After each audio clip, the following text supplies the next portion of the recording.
we're back again. And once again, you see our special guest, Tom Carley, filling in for our Terry Hollywood Hay, who is out on eye surgery for cataracts. We didn't scare you away yesterday, Tom? No, not at all. Happy to be here. Well, if you stick around, I know you're scheduled to be back tomorrow. If you stick around much longer than that, we're going to have to give you a nickname. Everybody's got a nickname around here but me. So I've got one in mind already. Are you familiar with the kids show? The what show? There's a kids show called I Love Carly. Are you familiar with that? Never heard of it. Never heard of it. Nickelodeon? Never heard of it. I've been called Top Cat before, like the cartoon character, and TC for short. That's what some people call me at the track, but I'm never familiar with it. It's your show, Rich. Whatever you want to do. I answer to anything. Well, we'll be working on a nickname for you soon. So just a little bit of recap yesterday. We were talking a little bit before the lights came on and the lights, camera, action. And we put up our hot dog and prime rib pick fours yesterday for Indiana Grand. And I don't know if you saw that, but we had the 3-horse. We won the hot dog. We won the prime rib. And the 3-horse, which was the longest shot in the last leg because it went basically to form in the first 3. We got the long shot to come in on the last leg. It would have paid $500 for $1, so $250 for each 50 cent of ours hot dog and prime ribs. And they DQ'd the 3. And Tom and I were talking about the disqualification. And he did go out. He pushed the 7 out a little bit. I don't think it in any way, shape, or form impacted the outcome of the race. But you had mentioned they have different rules in different places. In the Midwest, an infraction is at DQ. And if he had done that in California, we would have collected $500. That's exactly right. And it's just a problem with the constant independence of each of these legislative areas and racing areas. It's tough for when jockeys go from an area to area. New Jersey, you obviously can't use a whip. I go back to the Breeders' Cup Classic that Bayern won. He won that race in California after he came out on horses at the start. In Kentucky, they would have taken that horse down immediately. California, you know what? They had 1.25 miles to make it up, so it's not really a big deal. And it hurts. I can't say it hurts us because we can't predict that in handicapping. We don't have a crystal ball in front of us, but you still walk away. We won. It was nice to put the check mark in that we won, but you got the hot dog, but you could have had the prime rib, to use your analogy, Reggie. Yes, we could have had both. $500 score on a Tuesday afternoon is a pretty nice early week deal, and load the bankroll up for the weekend. Yes, well, that would make it. Well, I mean, we did hit on both of them. So it's 4 out of the last 6 days we've had the pick 4, which to me is almost Joe DiMaggio win to have pick 4 out of 6 days. So the probabilities are dropping by the day. So if we hit it again today, I think I might call it a week, and we'll bring it back up again next week when Terry returns. But let's get to some of the news. We'll start with, unfortunately, something that I think is sad. Arlington pink slips. The pink slips went out yesterday at Arlington. They are officially closing the track. I know you had mentioned before that they did apply for some 22 dates, and it doesn't look like that's going to happen. No, I read an article last night that was inaccurately reported by a small newspaper in the Chicagoland area. Terrible to hear. A terrible facility. The family, did so much after the racetrack burnt the first time. They had the Arlington Million with tents. This racetrack had so much history, did so much for not only Illinois horsemen, but world horsemen. They put a world-class card on every August to where people, you're in Northern Illinois, I'm in Southern Illinois. We can't get to Saratoga. We can't get to Del Mar. You still got to see the world's greatest horses on turf come to town. Chad Brown always brought horses. Aidan O'Brien had sent a plane load of horses. A lot of European things you would see. It made us better handicappers. And quite frankly, they ran the first $1 million race when running a race for $1 million sponsored by Budweiser was a big deal. Mm-hmm. It was a beautiful facility. It was an architectural and engineering accomplishment. And for what CDI has done to this is totally unspeakable.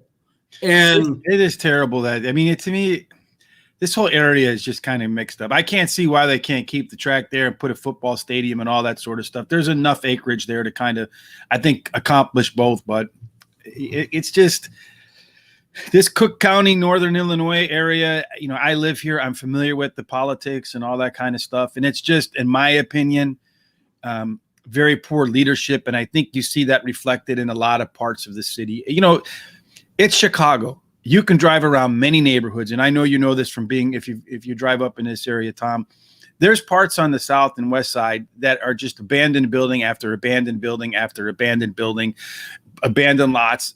They could easily take a lot of that land, build a track there, rejuvenate those neighborhoods, give people who need jobs, but unfortunately that won't happen. It's absolutely terrible. It's unspeakable. I went to an investment banking seminar called KY Invest back in 17, and literally 5 or 6 companies got up and were making presentations. And Churchill Downs at that point said, "You know what? We're only profitable in racing 2 days a year.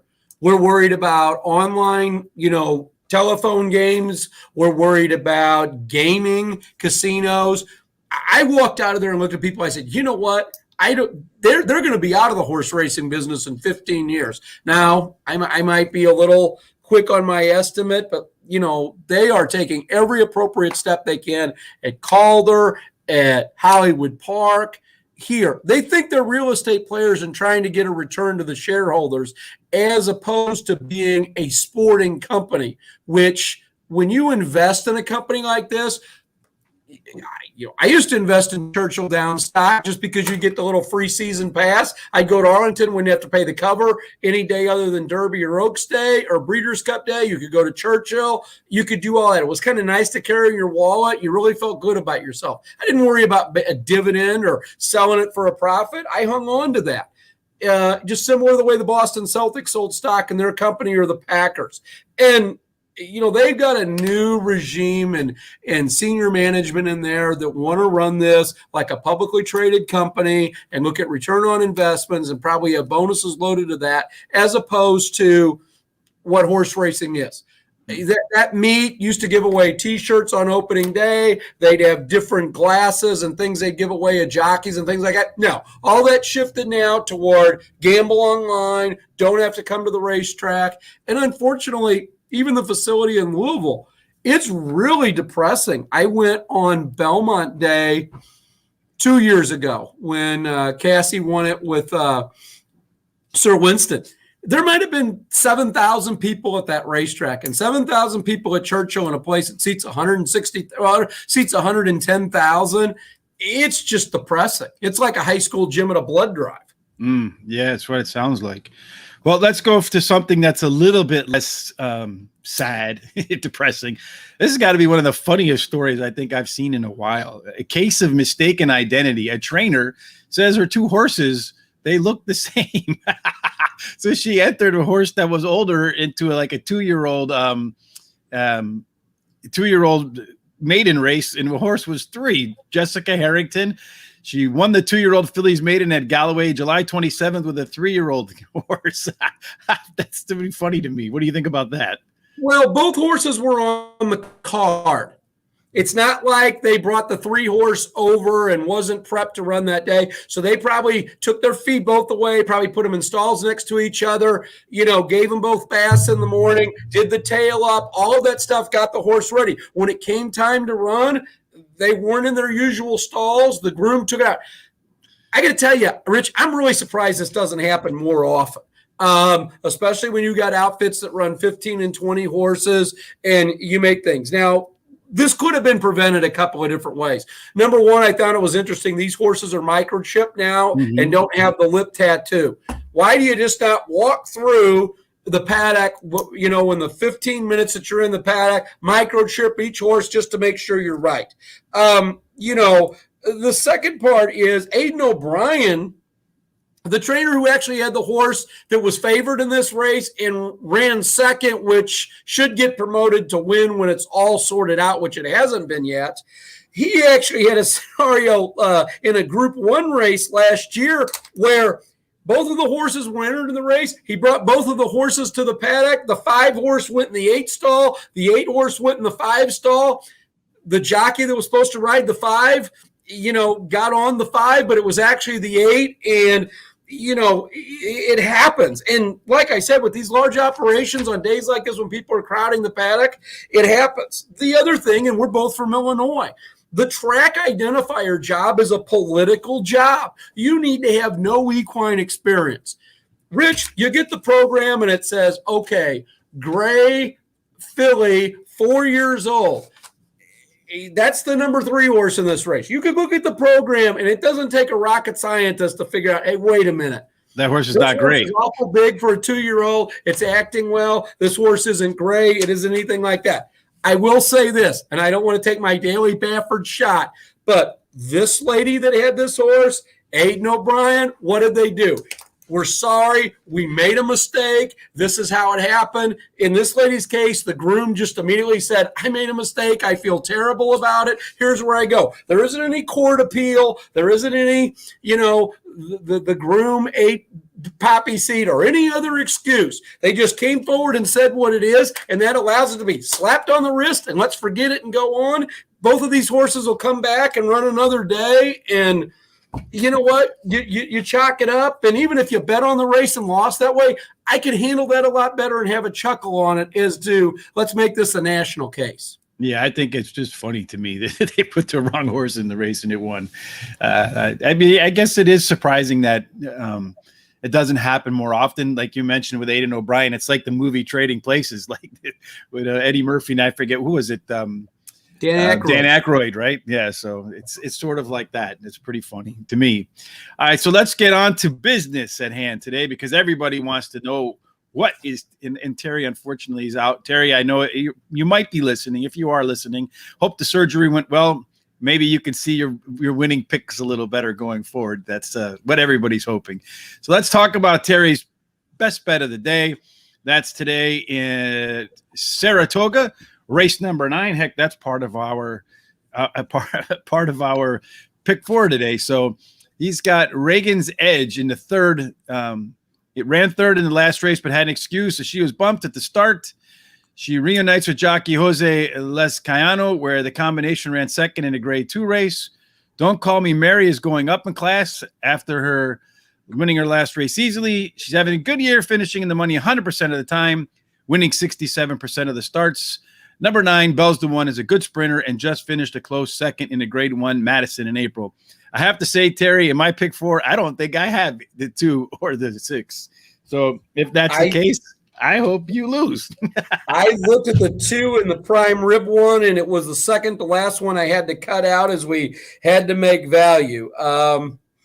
Kept graded company last year, but let's face facts. Getting Lescano at the Saratoga meet, that's like having the 5th or 6th best jockey on board. So I think there's other horses in here, and I'll wait to talk about him until we analyze the race. But I wish him luck, just as long as he doesn't beat you or I. We got a streak to maintain, and we can say that he was chalked up and read it because of the bad eyesight. So that could be what it is.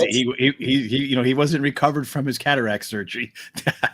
All right, well, let's get right to it. We got the Saratoga and the hot dog and the prime rib. So I'll let you get started with the hot dog. And today, I think for the first time in 3 days, and maybe I should continue to screw up the displays, because as I've screwed them up, we've won. So maybe, it's one of those superstitious things where I put on my left sock first and my right sock second, because I've won for the last 2 days. So I think we've got them right today. I hope not, because I want to keep the superstition alive as well.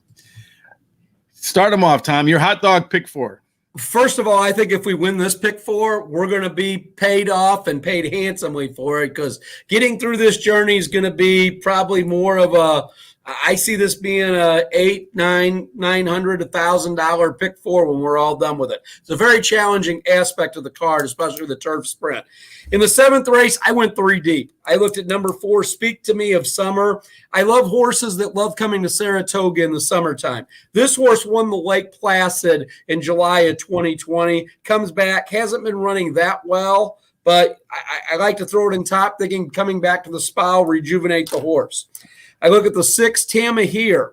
Ran second in the grade 1 Jenny Wiley and won a graded Sands Point, and beating that number 4 horse, Speak to Me of the Summer. I love a play when 2 horses ran together at some point. My number 1 choice, though, Sweet Melania.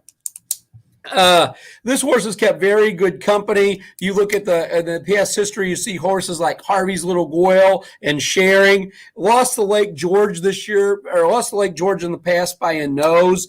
I really think it likes the class drop and going to like the company drop. So I played the 7th race the same way on both tickets due to the scratch of the 5. When I moved to the 8th race, I went 3 deep in the hot dog. The number 3 Big Package, simply put, this horse is on fire. Been on the board 5 in a row. No reason not to continue that today. I look at Gypsy Queen, and this is more of a pace play. This is a speed horse. It comes out of the Wesley Ward barn. He got a little enthusiastic and tried grade 3 company the last out, and it's the first with Lasix.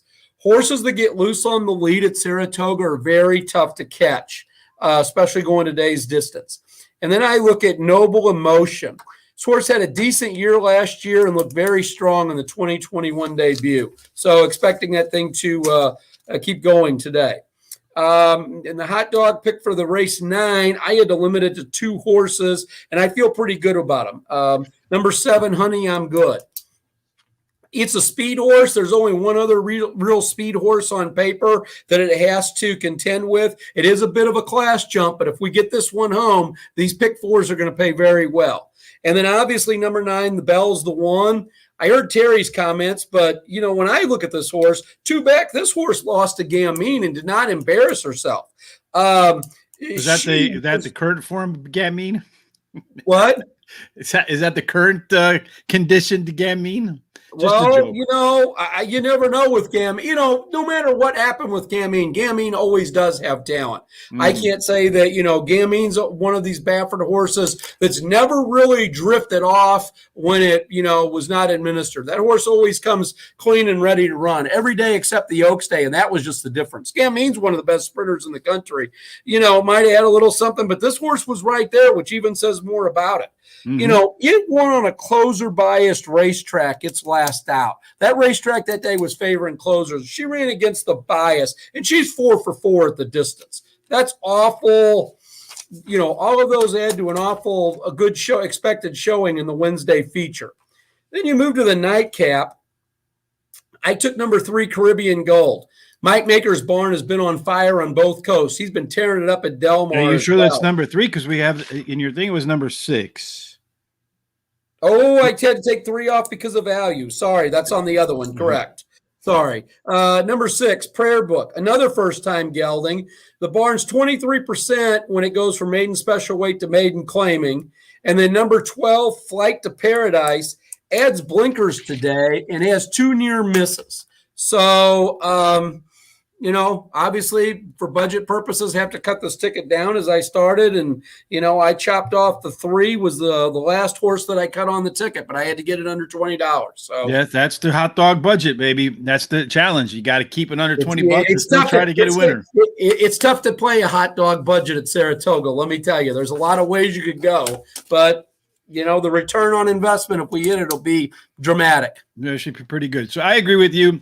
I like the 4 and the 6. Speak of Me of Summer, drop in class, should be better in a 3rd start off a layoff. Number 6, Tamahir, has the absolute best back class in the field. Just kind of struggling to win lately. So maybe today can find a way to the winner's circle. I'm not sure. Sweet Melania. I do like Sweet Melania because I think with the scratches in this race has a chance to be the lone speed. And if you can get up to the front and run a pace that works and not really overrun early on, the horse could go wire to wire. And then in the 8th race, I like the 3, Big Package. Last couple times, it's made a 2nd start off a break, 1. Number 7, Noble Emotion, had much better furlong fractions in a 6 furlong time last race out. That's a big favorite of mine. I love when horses show improved form and when you can see it in their numbers. And then I also have number 7, Gypsy King. dropping a class. But one of the things, this is becoming one of my favorite handicapping angles. When you see a horse show a lot of speed and then just fade at the very end, and then in the next race gets Lasix. Doesn't always happen, but I'll bet you today that Gypsy King has a lot more stamina late than it had in the last race. So keep that in mind. When you see that when you're going through the program, a horse that shows speed and then dies suddenly at the end, next race gets Lasix, that die suddenly is more than likely to go away, and they'll be able to maintain that. Number 4, in race number 9 here, Tom and I differ a little bit. I like Lake Avenue. Did have the top last race speed figure, and when you look at the workouts, training fairly well. So I expect that Lake Avenue will continue to be sharp. But the real thing is who's going to beat Bell's the One. So I'm just kind of hoping that the 4 can beat Bell's the One, because I expect that horse to take in all the money and be the big favorite. And then race number 10 to me is just wide open. There's a lot of horses that can win this race. I went with Centurion because when you look at Centurion, the 5 horse, the horse looks like it's on an upswing in terms of its performance. That's something I like to see. You know, it was 3rd at the quarter pole in its first race, 2nd in the following race. So you see like that stepping upstairs kind of look, which is what I love that angle as well. Number 5, Prayer Book. This is Pletcher dropping from maiden special weight to maiden claiming. It's a 34% angle for him, and it's not on like 20 horses. It's like over 100. So that's a pretty reliable angle. And then finally, I went with number 10, Bunker Hill. It's the most likely raced horse in the field, only run 2 times. It's another horse that's taken that maiden special weight to maiden claiming drop, and it's training okay for this spot as well. So I don't think we know the upside of the 10 horse. Every other horse in the field, I think we have a pretty good idea who that horse is. But in the 10 horse, Bunker Hill, maybe it's peaked already, but I'm hoping that there's some upside in that horse in its 3rd lifetime start. So in our prime rib picks, give us a little bit about some of the horses that you added. Here's your chance to talk about the 3 now. Yeah, obviously the first leg, I'm still keeping everything the same. No real change. The 8th race, I'm going to add the number 1. It's out of the Joseph O'Brien barn. I'm a huge fan of his father, Aiden. He learned from the best. He shipped a horse over that won the Belmont Derby. This horse in his American debut just got overtook. Horse does well when he keeps horses over here. And then I added the 4, Yes and Yes. I had a little extra money to play with when the 5 scratched in the 7th race. He beat the 3 horse big package last out. He ran a career high speed figure. He's got 1 of 2 ways to go. He's either going to really continue that improvement today and he'll be a nice price, or he's going to regress and bounce a little bit. And I've got coverage with other horses. So good place to play and kind of a spread pick 4.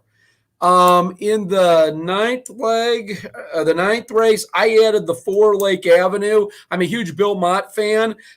He just shortens up for a horse that just missed in a grade 2 last out.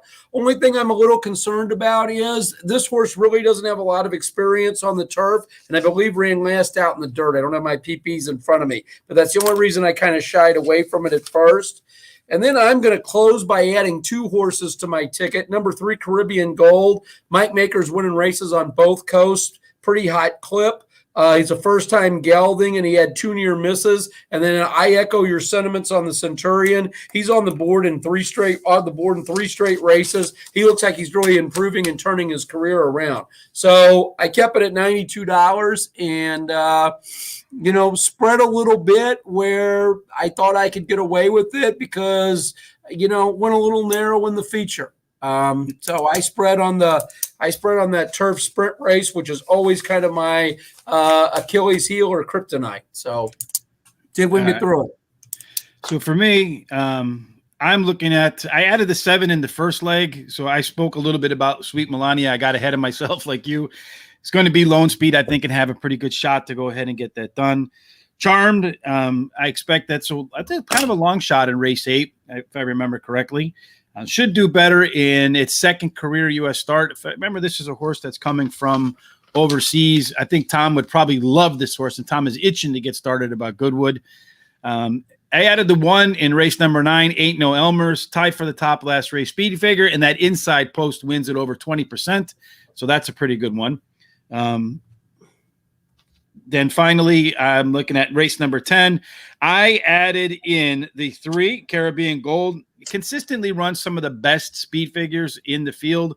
I think that it doesn't have a whole lot of upside. So it's going to have to, I think it's going to have to run at its peak, and some other horse in the fields, all the other horses are not going to have, or at least one doesn't kind of set a new level in order for it to get to the win. And at number 12, Flight to Paradise, been close. But the one thing I don't like about number 12 is if you look at the fractions, they've been getting slower and slower and slower. So that's an interesting thing to me. We had JJ Jornet here talking about DeCarrion, Kallenberg. Great way to learn, bro, how to handicap and use your strategies. And then we'll move on now to, let's just real quickly, we'll put back up the hot dog pick 4. The hot dog pick 4s are 467 for Tom, 367, 79, 612, $18 for me, 46, 367, 49, 5610. Again, $18 for me.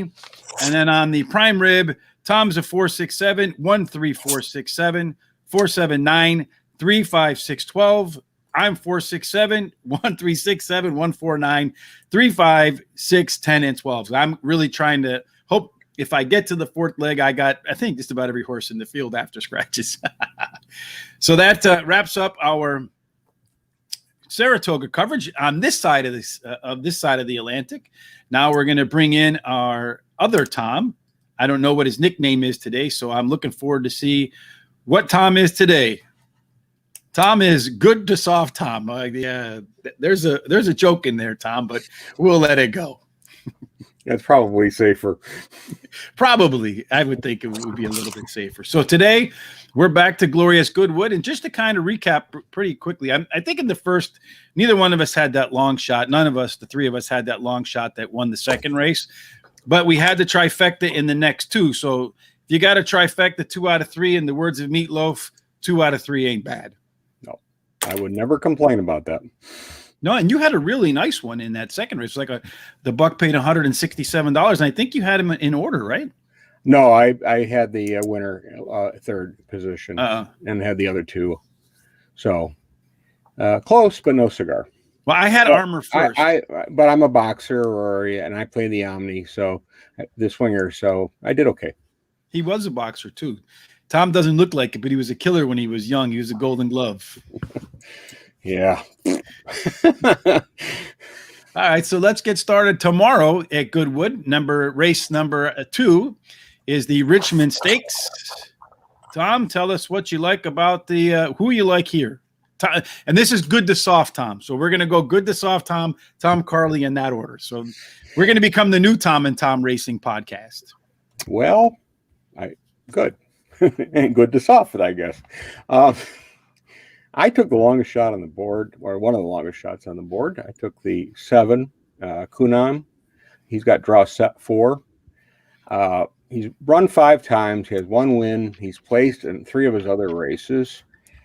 He had a good second in his last race to Angel Blue, who won on Goodwood on Tuesday. Had him. So breeding suggests he'll like the surface. Both Dam and Sire have done well in that type of surface, so all shows up. If he can run that kind of race that he ran against Angel Blue, he's got a great chance here.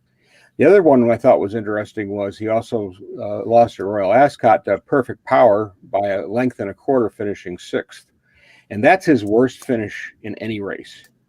So he's been very competitive in this 2-year-old bunch, 3-year-olds, and I think the change to Holly Doyle helps. And I think you're going to get a price. I think we're, the 12 to 1. I may go a little lower, but it's going to be somewhere in there. My next one out is number 1, Perfect Power. Got draw 6. It won at Royal Ascot over Go Bear Goes and Go. He won and that horse won at the Cur next out, and is looking like one of the top 2-year-olds, definitely in Ireland, and if not in Europe. And even in that loss to Go Bears Go, it was not by much. No. And the thing is, well, he won versus Go Bear Go. He didn't lose to him. He hasn't faced. I'm saying that the Royal Ascot, when Go Bear Goes didn't win, it was close. Yeah, it was very close. It was by a head, but he showed that he could run. One of the races I think are really interesting that he ran, his first out race was a maiden at Newcastle, which is an all-weather track. He faced in that race winners, so including one that's running in this race. So I mean, he's been against every race. He's been against good horses, and he continues to prove that he belongs with that.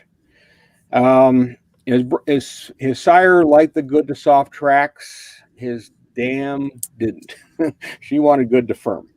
So we'll see.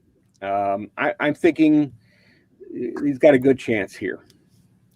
My final one is number 6, and I'm tempted to pronounce it Grub Ass, but I think it's Grub Base.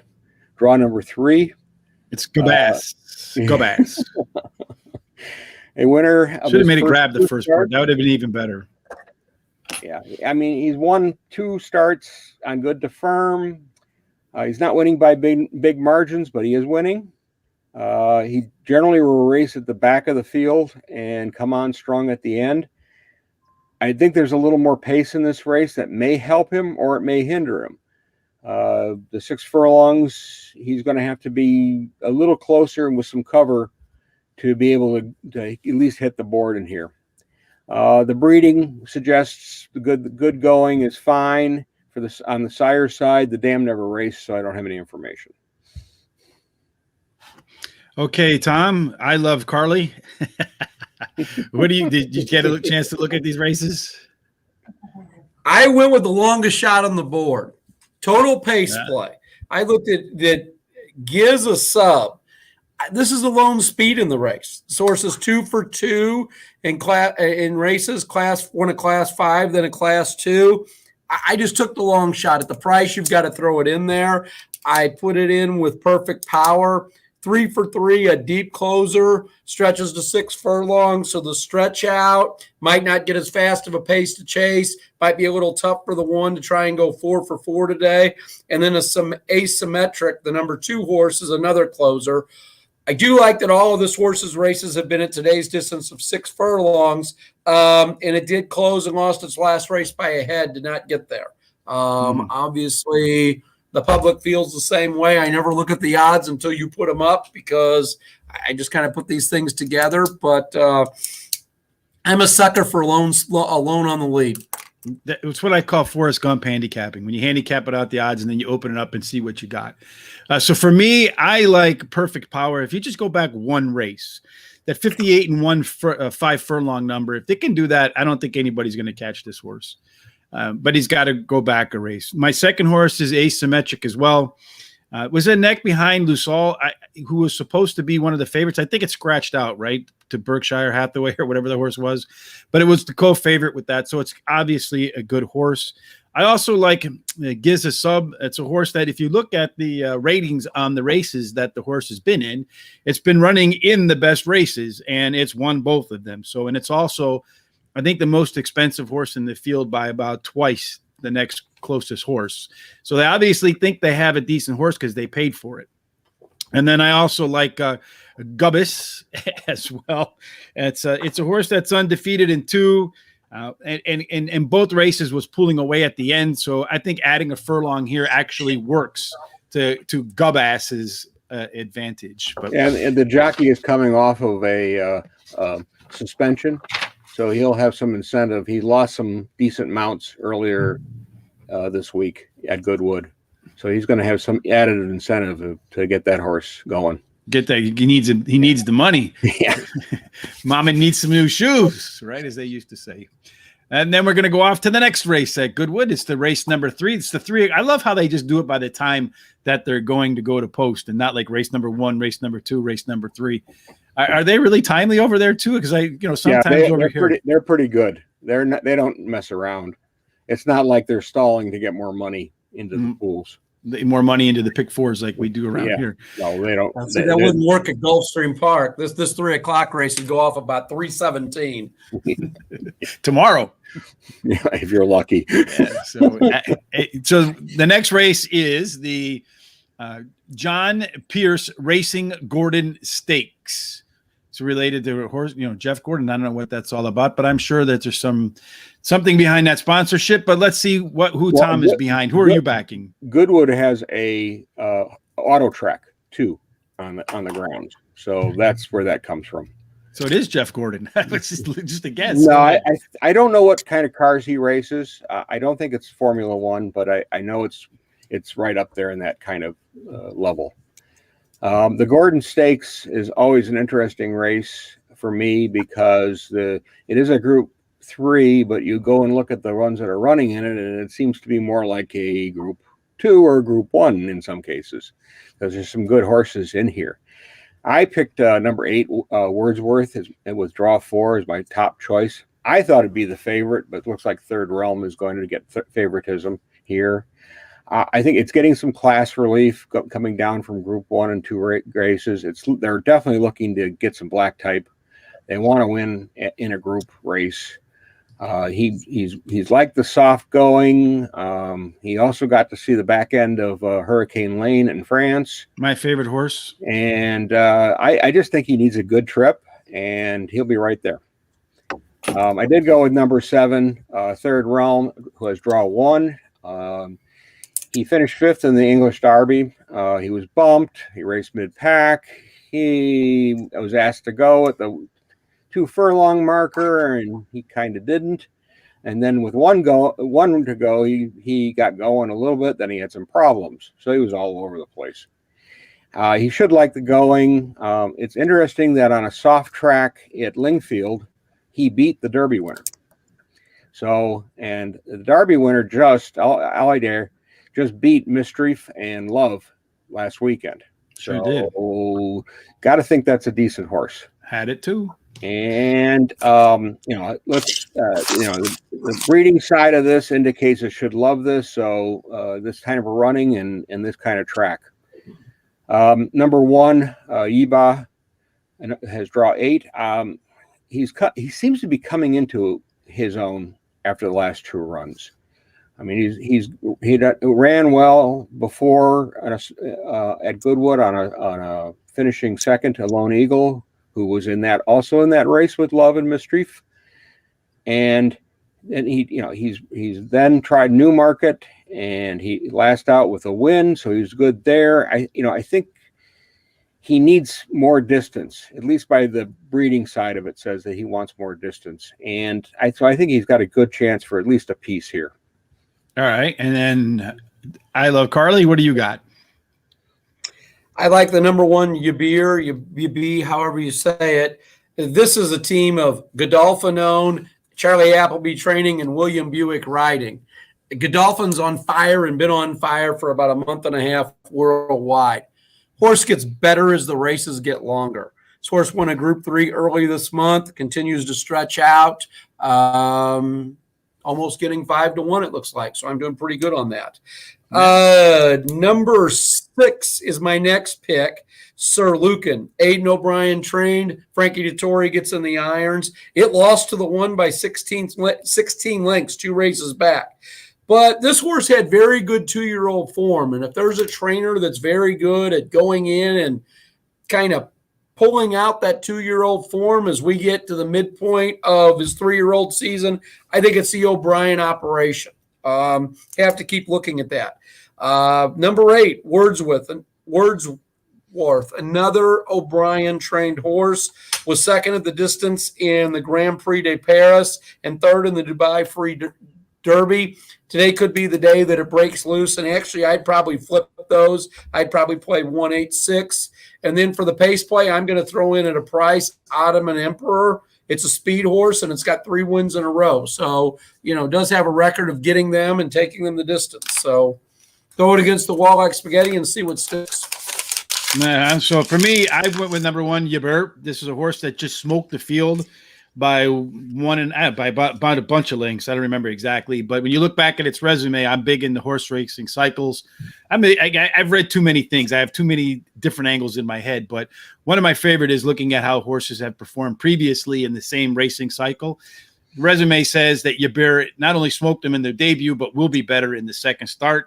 I like Wordsworth. The number 8 horse is my second pick.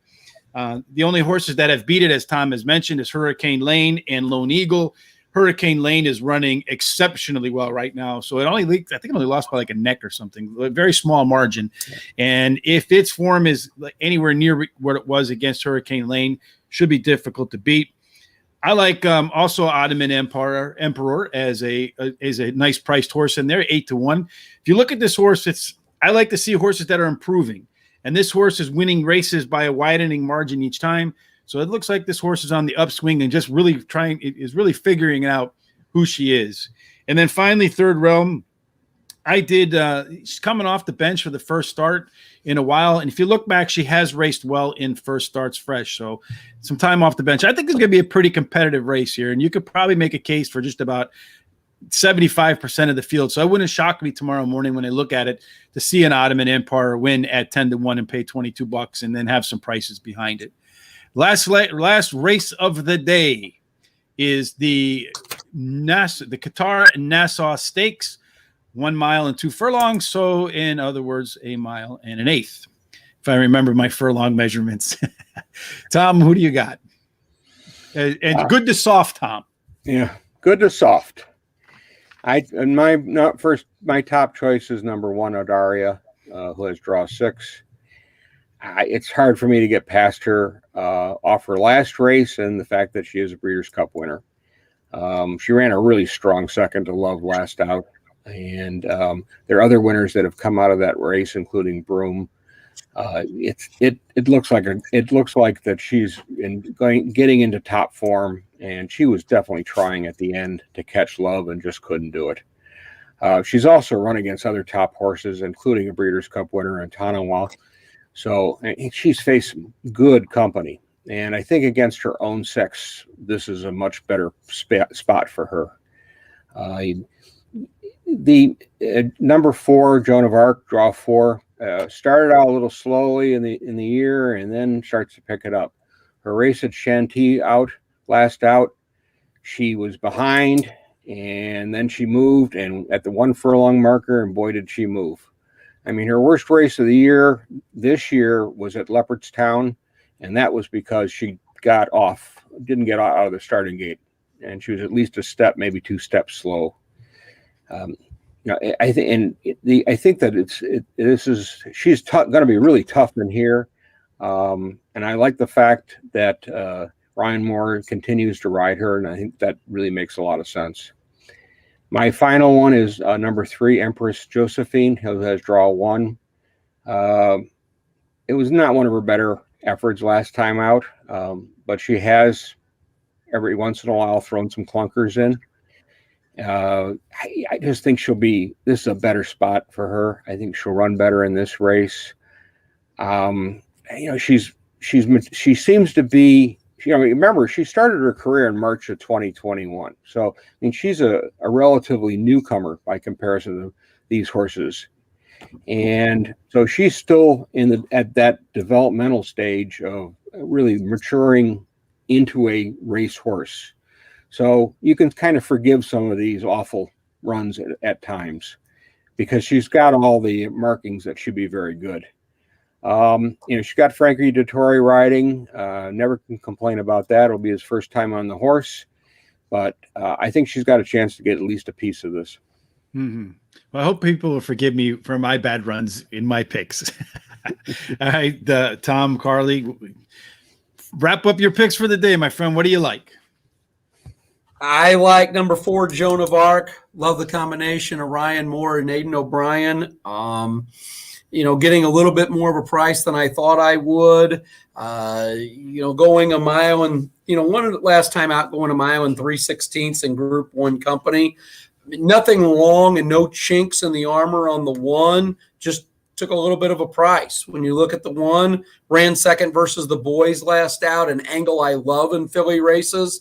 Not only did it win the Breeders' Cup Filly and Mare Turf, as Good to Soft Tom stated, but you look at the fact it beat a horse like Harvey's Little Goyle and Rushing Fall. 5 races, 3 wins, a second and a third. I just think today she's going to, that horse is going to run second. And then I look at Lady number 2, Lady Bowthorpe. I always feel these European horses, there's some literature name I didn't pay attention in high school or history class who Lady Bowthorpe was, or, not like how we name horses here in the States, but I digress. Was 4th in the race last time, was Snow Lantern and Alcohol Free, 2 horses we talked about yesterday on July 9th. And Alcohol Free won today in the mile. So yeah. Who did Alcohol Free? Yeah, Alcohol Free won the Sussex today, beating Poetic Flare. That makes this horse look better in my eye, and obviously the bettors think too. So, this horse is only 3-1. When I handicapped this race, I thought she'd be probably double that. So, with the 2 leading contenders, I'm going to keep it short and simple. 2. All right. I like Joan of Arc. She's a -1 bad race. She's a nose and a head away from being undefeated in the other 5. So horse kind of knows where the finish line is. As Tom mentioned, the 1 bad race got off to a bad start. So it's a clean trip, and it's going to be a nose or a head at the most that she gets beat at the wire. I do like the number 1 horse, Adira. It's a horse that just barely lost to Love last time out, but I'm not so sure after that last race that it's as meaningful as we might have thought it was, considering Love finished 3rd. I do like Empress Josephine, did beat Joan of Arc 2 races back. So, sometimes these horses can be herd animals, and if one beats one before, it can beat it again. I don't know if they have some communication between each other and one intimidates the other. I'm sure people who spend a heck of a lot more time around horses than I have can tell me if this is true or not, but I suspect that there is some communication between the horses. I see it with my dog, and I make these dog to horse analogies all the time, but there's certain dogs that my dog wants nothing to do with. And there's other dogs that my dog just absolutely loves, and other dogs that my dog tries to dominate, and other dogs she runs away from. So I can't imagine it's any different in any other species in the animal kingdom, including humans. And then I also like the number 6, Zayadea. That's probably how you pronounce that. The reason I like this one over Lady Bowthorpe is Lady Bowthorpe, if you look at the races, it looks like to me she's got a bunch of races without a break. She looks to me like a tiring horse. It doesn't mean she can't have a good race, but it looks to me like a horse that's getting a little worn down, and I would suspect that after this race gets some time off, whereas Zedea is on the opposite side of that. This horse looks like it's getting stronger, it's fresher, so I think Zedea, it will be my 4th place horse. And that wraps up all of our picks for the day. Tom, we'll be back tomorrow with more picks, right, for the glorious Goodwood. And does it run all the way through Saturday? Yes, it does. 5 days. On Friday, so I guess you're not going to be here on Friday, so I'm not quite sure. I don't think we're going to run through 10 races tomorrow. That would be like a 4-hour show.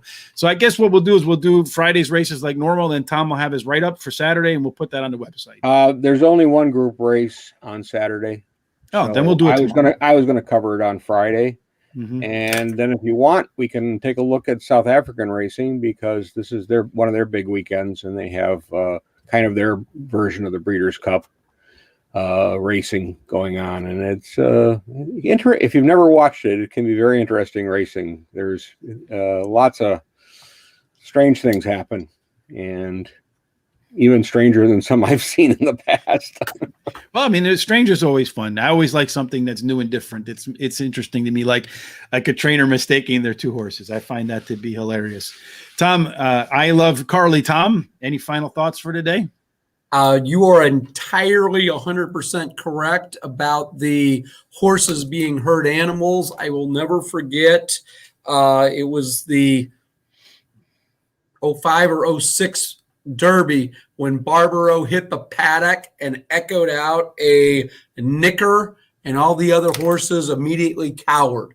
And if you watch that race, they didn't get near this horse during my old Kentucky home. They didn't get near this horse during the race, and nobody ever even thought to challenge this horse at all. So usually these higher level races, you don't see it, but when you're handicapping, Shelbyville or at Ellis Park or, at FanDuel or a racetrack like that, when you watch the horses walk in a paddock, every once in a while you'll see a horse give it a left, right, a right turn, and then some kind of, neigh or nicker or something like that it will do. And you obviously see that horse is the alpha horse in that race. And I don't have the statistics like you, Rich. I don't keep the Excel I don't have spreadsheet. statistics on alpha or beta horses at all. I wish I did. Third of the time, you see that horse run well, if not win, and I'll put that on a ticket if I didn't have it before. Mm-hmm. Fantastic. All right, folks, that wraps up the show today. Like you see, well, I turned it off. Let me turn it back on. Like you see on the banner below, make sure you hit that subscribe button on YouTube and the bell. Make sure you tell your friends about us, because I think we're doing something that not a lot of other people are doing, and that's bringing a daily horse racing show to you, talking a little bit about news, giving you a best bet racing here on this side, a cheap pick four for people who have smaller budgets, a bigger pick four, and we're hitting them, which is, I think, like I said, it was Joe DiMaggio-in, the way we've been hitting pick fours around here lately. And then, of course, Tom and I and Tom Icarly doing the international horse racing. So we're covering the globe, and heck, we might even go to South Africa tomorrow, which would be fun to do as well. I haven't done that yet anyway. All right, so make sure you head on over to Horse Racing Radar. We got some good stories over there. Follow us on Twitter. Follow us on Facebook. All that social media stuff. It's not my thing. It's Sean's thing. We'll be back tomorrow night with a really great guest for the Players Edge podcast. Make sure you join us. We'll be talking about the Jim Dandy over at Saratoga. Until then, folks, everybody, as always, good luck at the races.